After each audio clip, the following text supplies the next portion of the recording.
اس امت کو بہت بڑے انعام پر فائز فرمانا چاہتا ہے، اس لیے اللہ تعالیٰ نے اس امت پر روزے فرض فرمائے۔ اور ایک حدیث قدسی ہے، اس میں فرمایا کہ روزہ تو میرے لیے ہے، اس کا اجر بھی میں اپنی رحمت اور اپنے فضل کے ساتھ دوں گا۔ تو کوئی بھی شخص اس اجر کو یا اس ثواب کو ماپ نہیں سکتا۔ عام حالات میں جو بھی ہم عبادت کرتے ہیں تو اس کو تو ماپا جا سکتا ہے، بتایا جا سکتا ہے کہ اس کا اجر اتنا ہے، اس کا اجر اتنا ہے۔ ہاں، اگر اس میں بھی خلوص شامل ہو تو پھر وہ بھی ان لمیٹڈ ہو جاتا ہے، لیکن روزے کے بارے میں اللہ تعالیٰ نے خصوصی طور پر فرمایا کہ یہ تو ہے ہی میرے لیے اور اس کا اجر بھی میں ہی دوں گا۔ وہ اس لیے کہ روزہ ایک باطنی عبادت ہے اور باقی تمام عبادات وہ ظاہری عبادات ہیں۔ اب کوئی شخص نماز پڑھ رہا ہو تو سب کو پتہ ہوتا ہے کہ وہ نماز پڑھ رہا ہے۔ اب کوئی بندہ حج کرنے کے لیے جا رہا ہے تو ہر ایک کو پتہ ہے کہ وہ حج کرنے کے لیے جا رہا ہے۔ جب وہ جا رہا ہوگا، طواف کرے گا، صفا مروہ پر دوڑے گا تو پتہ چل جائے گا کہ یہ کوئی عبادت کر رہا ہے، یہ عمرہ کر رہا ہے، یہ حج کر رہا ہے۔ اسی طرح جب کوئی شخص اللہ کا ذکر کر رہا ہوگا تو ہر ایک پہچان لے گا کہ یہ اللہ کا ذکر کر رہا ہے۔ اسی طرح کوئی شخص خیرات کر رہا ہوگا، کوئی زکوٰۃ دے رہا ہوگا تو اسے بھی جانا جا سکتا ہے۔ قرآن پاک کی تلاوت کر رہا ہو، اس کا بھی پتہ چل سکتا ہے۔ لیکن روزہ ایک باطنی عبادت ہے، اس کا تعلق ہے ہی اندر سے، کہ جب تک وہ شخص خود نہیں بتائے گا کہ میرا روزہ ہے تو کسی کو بھی پتہ ہی نہیں چلے گا کہ اس شخص کا روزہ ہے۔ تو اس لیے بھی اس کا اجر بہت زیادہ ہو جاتا ہے کیونکہ اس کا ڈائریکٹ تعلق اللہ تعالیٰ کی ذات سے ہوتا ہے، اور اللہ تعالیٰ کو اپنے محبوب بندوں کی ادائیں بہت زیادہ پسند ہیں۔ اب دیکھیے، حضرت ابراہیم علیہ السلام نے اپنے بیٹے کی قربانی کی تو اللہ تعالیٰ نے وہی قربانی اس امت کو عطا فرمائی اور واجب فرما دی۔ اے میرے نبی کی امت، تم میں سے جو صاحب استطاعت ہوگا اس پر قربانی واجب ہوگی، ضروری ہوگی۔ اسی طرح دیکھیے، صفا مروہ پر جب حضرت سیدہ ہاجرہ سلام اللہ علیہا وہ دوڑتی ہیں، جب حضرت ابراہیم علیہ السلام ان کو ایک صحرا میں مکہ میں چھوڑ کر چلے جاتے ہیں اللہ تعالیٰ کے حکم کے مطابق، تو ان کے پاس ایک مشکیزہ ہوتا ہے، کچھ کھانے پینے کا سامان ہوتا ہے، وہ جب ختم ہو جاتا ہے تو سیدہ ہاجرہ رضی اللہ تعالیٰ عنہ، ان کا جو بیٹے ہوتے ہیں حضرت اسماعیل علیہ السلام، وہ بالکل چھوٹے سے ہوتے ہیں، تو ان کے لیے پانی ڈھونڈتی ہیں اور کبھی ادھر جاتی ہیں کبھی ادھر جاتی ہیں، تو 7 چکر صفا اور مروہ کے لگاتی ہیں۔ تو اللہ تعالیٰ کے حکم سے حضرت اسماعیل علیہ السلام اپنے پاؤں کو زمین پر رگڑتے ہیں تو وہاں سے پانی کا ایک چشمہ جاری ہو جاتا ہے، جسے آج پوری امت مسلمہ تبرک کے طور پر حاصل کرتی ہے، اور آج ہم اسے آب زمزم کہتے ہیں۔ تو حضرت سیدہ ہاجرہ رضی اللہ تعالیٰ عنہ کی اس سنت کو اللہ تعالیٰ نے اس امت میں باقی رکھا اور فرمایا کہ جو بھی عمرہ کرے گا یا حج کرے گا اسے یہ عمل ضرور کرنا پڑے گا۔ روزے صرف اس امت پر بھی فرض نہیں، یہ تو انبیاء کرام کی دیگر امتوں میں بھی فرض تھے۔ حضرت آدم علیہ السلام ایام بیض کے روزے رکھا کرتے تھے۔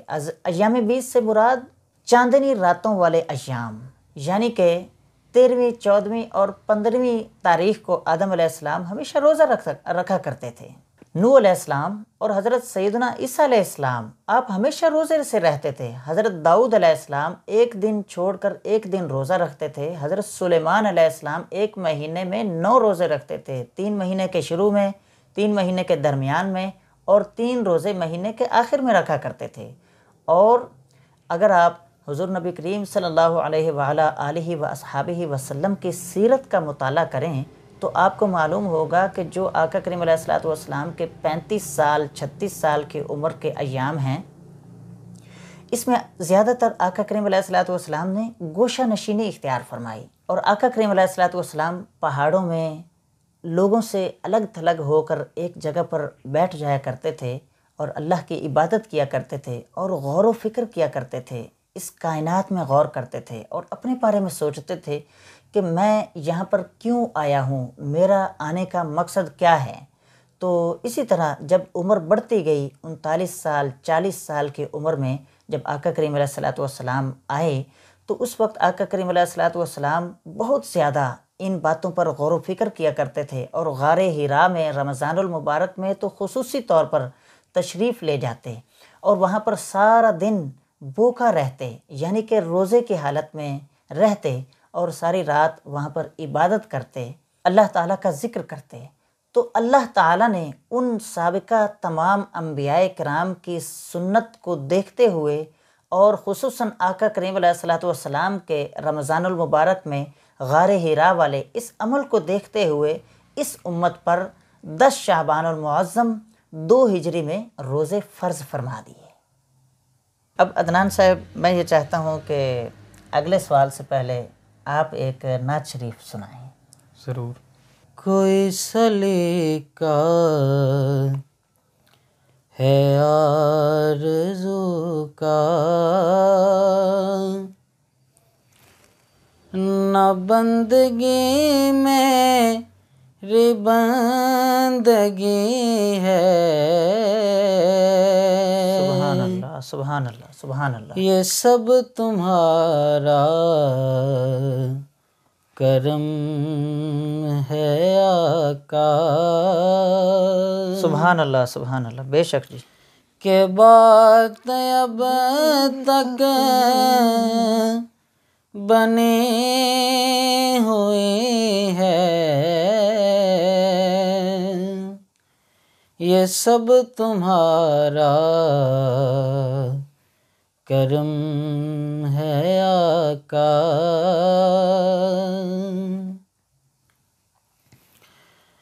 کسی کا احسان نہ کیوں اٹھائیں،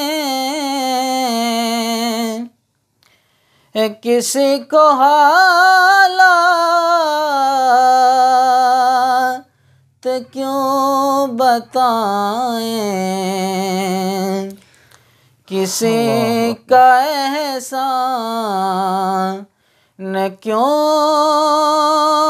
اٹھائیں، کسی کو حالات کیوں بتائیں، سبحان اللہ، تم ہی سے مانگیں گے تم ہی دو گے، سبحان اللہ، سبحان اللہ، تم ہی سے مانگیں گے تم ہی دو گے، تمہارے در سے ہی لو لگی ہے،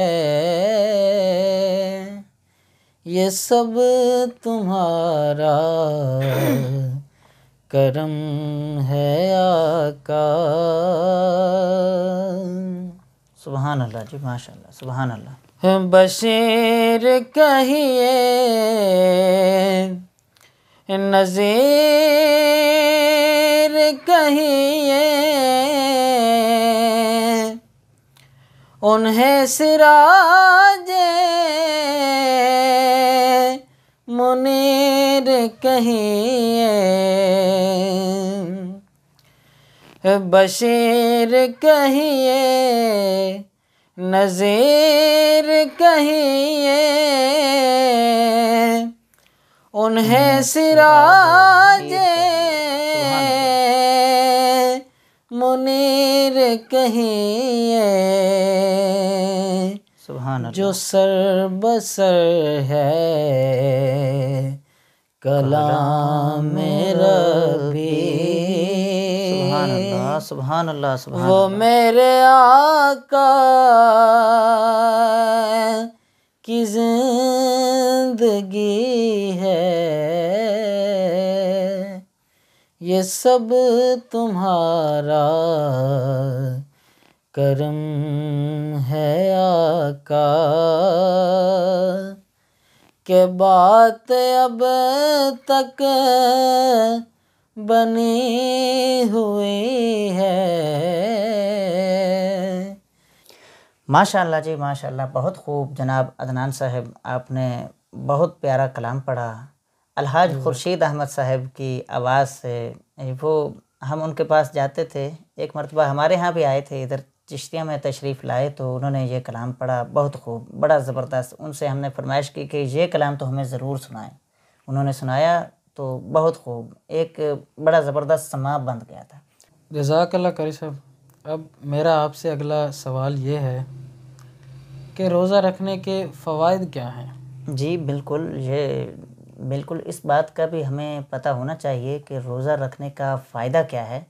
روزہ رکھنے کا جو سب سے بڑا فائدہ جو میں سمجھتا ہوں نا، وہ یہ ہے کہ اللہ تعالیٰ خوش ہوتا ہے، اللہ تعالیٰ کی رضا حاصل ہوتی ہے، کیونکہ اللہ تعالیٰ نے ہمیں حکم دیا ہے کہ اے ایمان والو تم روزے رکھو، تو بس ہمیں روزے رکھنے چاہیے۔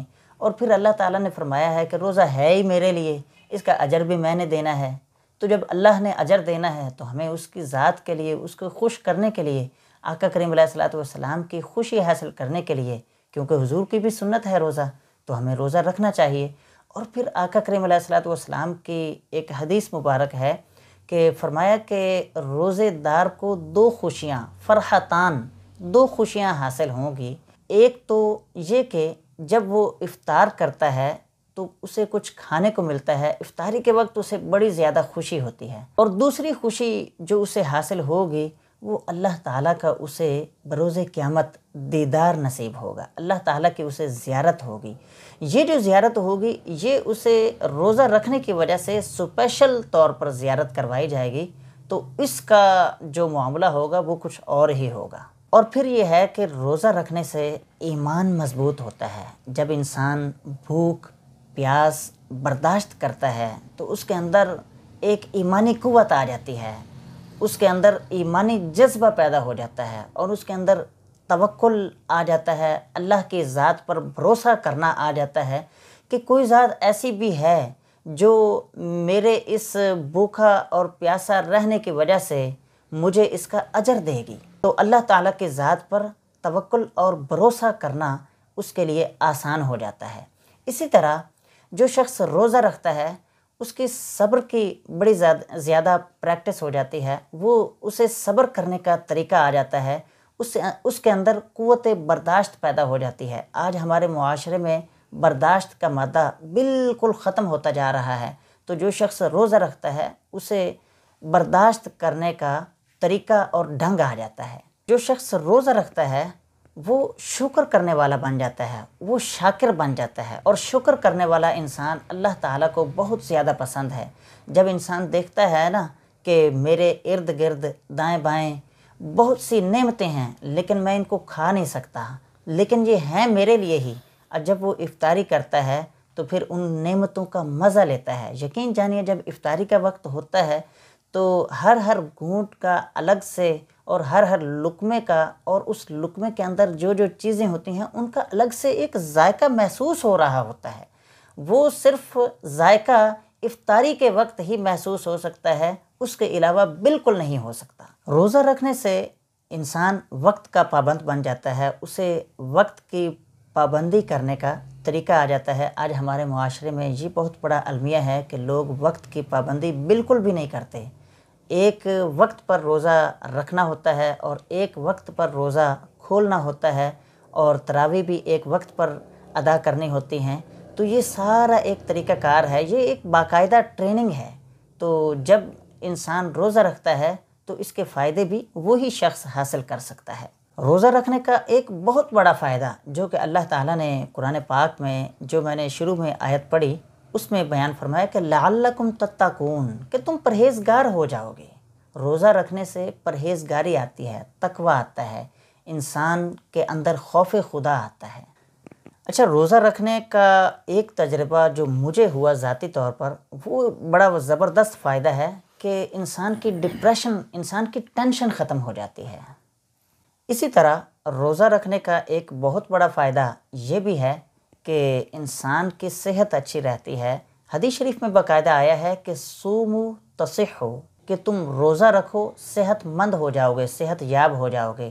آج دنیا کی بڑی بڑی یونیورسٹیز میں روزے پر بڑی بڑی تحقیقات کی جا چکی ہیں کہ روزہ رکھنے کے بہت زیادہ فائدے ہیں۔ روزہ رکھنے سے انسان صحت مند رہتا ہے۔ اگر پورے سال میں 29 یا 30 دن روزے رکھ لیے جائیں تو وہ شخص کئی بیماریوں سے بچ جاتا ہے۔ اور روزہ رکھنے کا مجھے ایک بہت بڑا جو فائدہ نظر آیا وہ ہے احساس۔ جب انسان اپنی بھوک کو اور اپنی پیاس کو شدت کے ساتھ محسوس کرتا ہے تو جو اللہ کی مخلوق ہے اس کے اندر جو بھوک ہوتی ہے یا مفلسی ہوتی ہے، غربت ہوتی ہے یا پیاس ہوتی ہے، تو اس کو بھی وہ بڑے قریب سے محسوس کر سکتا ہے۔ اور جب انسان لوگوں کے قریب ہوتا ہے اور ان کی بھوک اور پیاس کو محسوس کرتا ہے اور پھر ان کی مدد کرتا ہے تو اللہ تعالیٰ کے وہ شخص بہت زیادہ قریب ہو جاتا ہے۔ اور آخر میں ناظرین کرام، میں آپ کو ریکمنڈ کرتا ہوں کہ یہ کتاب ہے فیضان رمضان دعوت اسلامی کی مکتبۃ المدینہ کی طرف سے چھاپی گئی ہے۔ بڑی زبردست کتاب ہے۔ اس میں رمضان شریف کے تمام احکام اور تمام مسائل موجود ہیں۔ شب قدر کے مسائل، اعتکاف کے مسائل، نفلی روزوں کا بیان، اور جو فرض روزے ہیں، رمضان المبارک کے روزے ہیں، ان کا بیان ہے، ان کے مسائل ہیں، اور یہ مکمل ایک پیکج ہے۔ میں یہ چاہتا ہوں کہ آپ رمضان شریف میں اس کتاب کو بھی لازمی خریدیں اور اس کو بھی لازمی پڑھیں۔ کل انشاءاللہ ایک نئے پروگرام کے ساتھ آپ کی خدمت میں حاضر ہوں گے۔ مجھے اور جناب عدنان حسن کو اجازت دیجیے۔ السلام علیکم۔